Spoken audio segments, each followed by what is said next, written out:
Hey friends, my name is Joey and welcome back to my channel, Gender Not Found.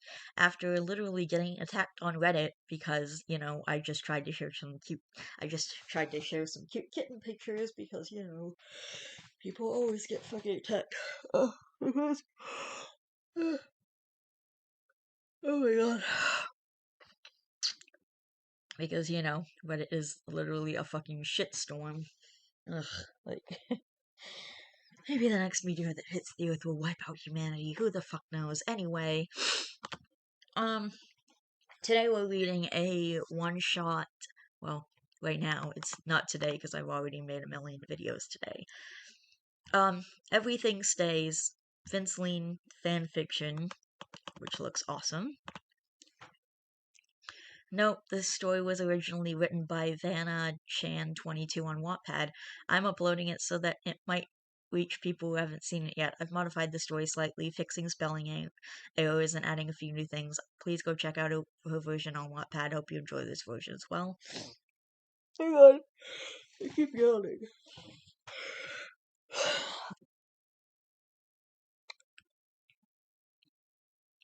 I really don't know why, but I'm supposed to feel like this. To feel like this for him. It would never work, and it is never heard of. I gave him a smile as he shouted in joy, killing another monster. He looked at me with that big goofy grin. His disheveled hat made his hair stand out messily, and his dirty face didn't bother him as he continued to grin. The grin was meant to be childish, but his grown-up look had changed it in little ways. That's right, Finn isn't the 12-year-old boy I met at my treehouse all those years ago. He's gotten taller and bigger than me, but he still wasn't stronger than me. I am a vampire, and that's the problem. Mortals and immortals aren't supposed to be together. Even being friends, they aren't allowed. But I'm not my father. I'm the vampire queen. I can do anything. Except one thing, and that is to feel love, to make my undead heart beat. I may have been infatuated by Ash, but that wasn't love, because vampires are an exotic species. They can't. They're vicious. Did you see that, Mercy? We beat it to a pulp. I gasped quietly, but nodded, feeling my face heat up. Ever since he turned 15, he started calling me Mercy. I watched him as he rambled on about how he killed it, but I didn't need to know. I was watching him the whole time. I closed my eyes, trying to calm down. I nodded and laughed. We better get back to the treehouse or Jake is gonna kill me, Finn said. I nodded, smirking. Not unless I kill him first. It's not like it's impossible. Can't hurt to love, right? Bah, I don't believe in true love. Vampires don't have hearts. How will you know it's true love? But like I said, it can't hurt. But for me it does. It's not my fault being a vampire. It's not my fault falling for him. It's not my fault that I'm prideful. It's not my fault that I'm just his best friend. It's not my fault if PBO Flame Princess is better than me. Mathematical! Guys, Marceline the Vampire Queen is here! Everybody applauded, and I grinned, flying over the crowd while tuning my axe bass. Who's ready to get this party started? I shouted, making the crowd shout back in response. I shot a glance at Finn, who was busy talking to Princess Bubblegum. I frowned and looked away. Smiling instead, I stood on their coffee table and played a chord. They cheered.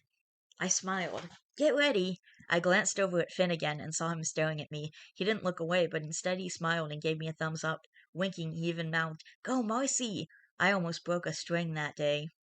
I'm so sorry. I'm so sorry I fell for you. I'm so sorry I'm prideful. I'm so sorry we keep staying just friends. But I'm not sorry I'm a vampire. I love the power. It always keeps me full. I'm sorry I can't love you. I'm sorry I'm being stupid right now. Marcy, on your right! I fell down as I got punched in the stomach. Turns out the monster that Finn had slain earlier wasn't quite as dead as he thought it was. Finn quickly jumped in front of me and stabbed the monster right through the heart, making sure it stayed dead this time. As I was trying to push myself up, he extended an arm out, offering to help me up, a visible frown on his face. Marcy, are you... I slapped his hand away. I'm sorry, I got distracted. With that, I floated up and flew away. I heard him call my name, but I kept flying all the way back to my house. I hated it. I hated all the memories, all the adventures we went through. But then I loved it. I loved how we always won. I loved how Jake cowered behind you. I loved how you smiled after a victory and would always say, "We did it," even if you're not the one who killed the monster. I loved how you were so caring that you shared your gold with me and smiled at me, saying, "Here, Marceline, you can keep it." I loved how you would protect me even though you knew I'm much stronger than you. I loved how you were so nice, caring, selfless, and cute. Actually, I still do. I lazily strummed my axe bass, sighing. I didn't need for him to knock, since I could smell his presence. He made an attempt to try and tiptoe, but failed. I inhaled the scent, cinnamon and blood. I stopped strumming and quickly opened the door, to see Finn crouching with a shocked look on his face. He stood up, sheepishly smiling as he scratched his back. Hey, Marcy. I raised an eyebrow at him as he grinned nervously. My eyes don't stay on his dirty face as I looked down to see his tattered clothes and bleeding arms and legs. I sighed as I glared at him and flew towards the ladder. I tilted my head towards the couch, and he shook his head, stepping inside. I'm just going to sit on the floor, he said. I nodded, flying upstairs as I went towards the bathroom. I grabbed a first aid kit and dashed back to him, seeing him whistling awkwardly as he sat on the floor. I rolled my eyes and stopped floating to sit down in front of him. I tended to his wounds, which he kept wincing at whenever I put disinfectant on it. A while of silence passes, and while I'm wrapping his wounds, I asked, "Why didn't you go to Jake? Or PB?" He looked at me, and for some reason I felt nervous. He just smiled. "Because you're better at this. PB's good too, but she always has another mission for me after she's done patching me up. And Jake, he's busy with Lady Rainicorn." I nodded, a blush forming on my cheeks, and for some reason I felt it. I knew I was in denial, but it was for the better. It was better to see you with Flame Princess or PB than with me. We would be outcasts, and my father would never allow it, and I won't turn you into a vampire, never. Even though you were 12, you wanted to be a vampire for the powers, but I didn't want you to fall into the abyss with me. But I hated when you'd smile dorkily at me and compliment me. I would always hallucinate that my heart would beat for a second when you did that. "Why are you out in the sun?" I scoffed. "I have an umbrella," I said sarcastically as I pointed to my slightly broken umbrella. I thought he might get offended, but he just laughed and nodded. "Yeah, I noticed. Anyway, we're having a party for the holidays. How's that sound?" He grinned at me with hope in his eyes, and I knew I couldn't say no. I sighed and smiled at him. "Yeah, that sounds awesome." He fist pumped the air, making me giggle. He noticed my reaction and began to blush. I laughed harder. He was so cute. He laughed, embarrassed. I smiled. "So when's the party?" He blinked and grabbed me and my umbrella. "Now!" He started to run with me, and I kept up with him because he was holding my umbrella. I smirked at him when he glanced at me. "You know, with you holding my umbrella for me like this, it feels like you're still my henchman." His face turned bright red, and I laughed as we made our way to the treehouse. The party was going pretty great. I was even having fun myself. Eventually, we started exchanging gifts. I got mad at Finn for not telling me that we were exchanging gifts this year, but he assured me it was fine. As expected, I received the least gifts, but I didn't care. One was from PB, it was a t-shirt. The other one was from Jake, Rainicorn, and their pups. It was a pick for my guitar, and I loved it.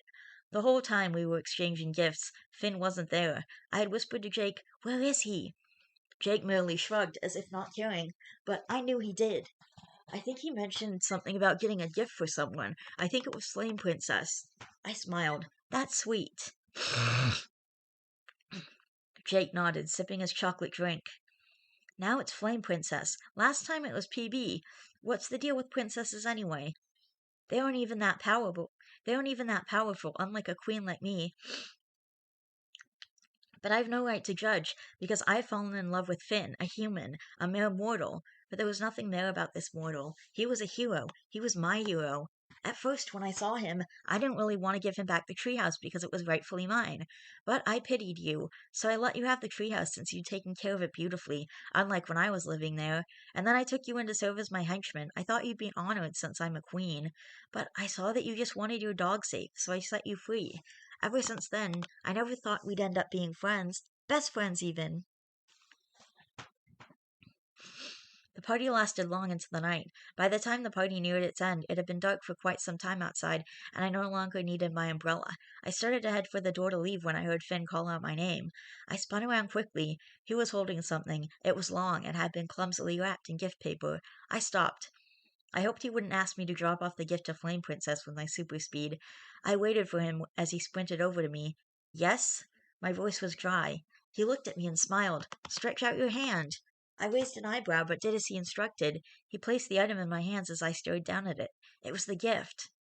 "What's this?" I asked as he laughed. A gift, silly. I nodded bashfully. Thank you. He smiled and hugged me. My eyes widened, but I smiled back, laughing, causing him to laugh with me. Here, I've got something too that'll make you say, like what? He grinned. He knew my game. Like what? I fished out for something. Close your eyes. He closed his eyes. I put it on him. He opened his eyes, looking down and grinned. Awesome! A necklace! It has a powerful gem in it. It says that it will always keep you alive. His eyes lit up immediately. Like you. Like you? I smiled and nodded. I lied. The gem had no powers. I just kept it with me because it looked beautiful. He started to open it, but I slapped his hands away. He looked at me confused. I winked. But you can't open it up to look at it or else you'll die. He gulped and nodded, causing me to laugh. Bye, Finn. I need to get home before the sun comes up. He shook his head. Open the gift first. I sighed. I opened it quickly, looking out the window and seeing the sun rising out of the corner of my eye. That wasn't good. When I no longer felt any wrapping paper, my gaze went back to the thing in my hands. It was a brand new umbrella. I gasped. It looked beautiful and gothic. I smiled up at him and saw that he was blushing. So that's what he was doing while we were exchanging gifts. I smiled and kissed him on the cheek. It was a bold move, but it felt so right. The kiss made him blush even harder.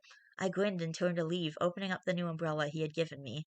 It was a mix of violet, black, and silver, complete with skeleton designs. I wondered if he had made this himself. Bye, Finn. Wait. I looked back. He was still blushing. Yes? He turned around, shaking his head. Never mind. It's nothing. That time, I thought you'd confess, and I was ready to reject it. But you chickened out, and I was thankful. I didn't want to see the hurt in your eyes. And it seemed like it would never happen. There was no chance. But then, you tried. You were such a strong-willed hero. You were such a strong-willed hero. That's why we actually tried, even though we both knew this relationship wouldn't work. Marcy? I hummed. Yes, Finn? We continued to walk side by side as I hid under my umbrella. I saw him stop, making me stop too. I turned to look at him. He was blushing and fumbling with his shirt. Finn? I asked. He sighed. I like you. I stopped and stared. I like you. I stopped and stared at him. He was looking down at the ground, his eyes refusing to look up at mine. I didn't expect that, but I couldn't help but feel so happy. But I didn't think he was sure. I mean, he did like PB in the past. And Flame Princess. I smiled and took a step to see if he would step back. He didn't. I went in front of him. I went in front of him and stopped floating. He was crying. I huffed and teased, "Hey, crybaby, wait for me to reject you before you start crying."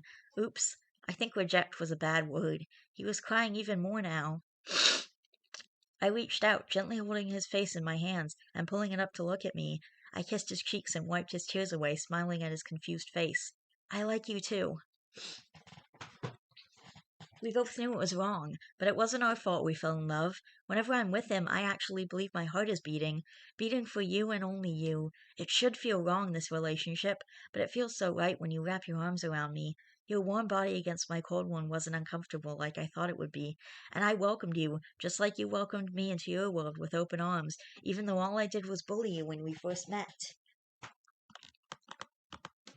Marceline! I turned around to be met with warm lips on mine. My eyes widened and I punched him on the arm. Don't do that in public, Finn.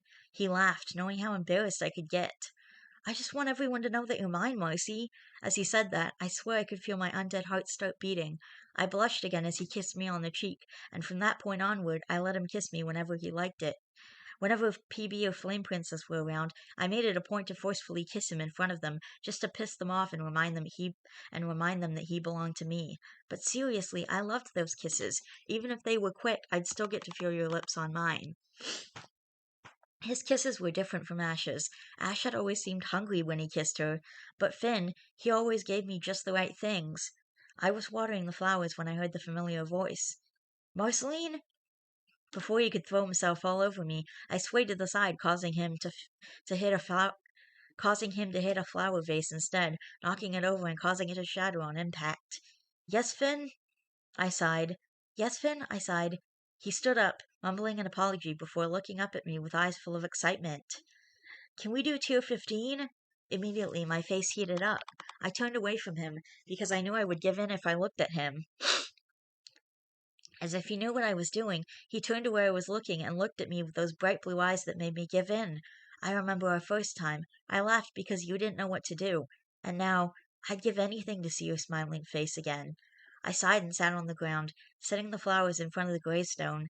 I strummed my guitar and smiled weakly at the stone. How are you? I held the gravestone, caressing it like it was a person's skin. Silence. I laughed pitifully at myself. Graves don't talk, especially not to a vampire. I hummed. Me? I'm miserable, as you can see. Silence. I must be going crazy. I laughed again, messing my hair. Let's go in the garden. You'll find something waiting, right there where you left it, lying upside down. My gaze went down to his last words that were etched on his tombstone. I caressed it, mumbling the words that once came out of his mouth long ago. I love you. When he said that, I was at a loss for words. By the time I had found my voice again, he was already limp in my arms. All I could do was cry and hold him tighter. I noticed something on the ground. I blew air on the ground, causing dust to fly off of it. It was the gem necklace. I smiled. It was upside down. Leave it to him to still give me a message even when he's gone. When you finally find it, you'll see how it's faded. The underside is lighter when you turn it around. There was faded writing on the necklace that he must have written on it some time after she gave it to him. I felt tears at the corners of my eyes. I wanted to blink them away, but I couldn't as I kept on reading the words carved into the necklace. I laughed, tears still running down my face. Even now that he's gone, he's still trying to be funny, huh? Don't ever change, Marceline. I know this sounds cheesy as cheese balls, but love will let you be you. So please don't change, Marceline. Your appearance might change, but I'm talking about the real you. Everything stays right where you left it. And then my tears flooded in, even harder after I read the next line. I love you. I always did. Finn. I looked over to the other gravestones. PB. Jake. I miss you all. Everything stays, but it still changes, ever so slightly, daily and nightly, in little ways when everything stays. I stood up and dusted myself off as I slung my axe base over my shoulder. I looked back at the grave, staring at the gem necklace. I smiled as I read the last line on the necklace. How did he know about that song? I snickered, tears falling down my face. Everything stays, Marceline. That little stalker, I hiccuped, wiping my tears away. I left without looking back, but not before I left him a note, as I always did. I'll come back, Finn, because I know you'll come back too. That was really, really cute, and I just needed something like not so heavy after I read that last insane bit of my book, because it got really intense. If you've seen the video, you know what I'm talking about. If you haven't seen it, then go back to my previous uploads and it's the previous couple chapters of A Guardian Angel. Anyway, I love each and every one of you guys. Please don't forget to always be yourself, and I will see you. Oh, wait, you are valid. And I will see you in the next video. Bye!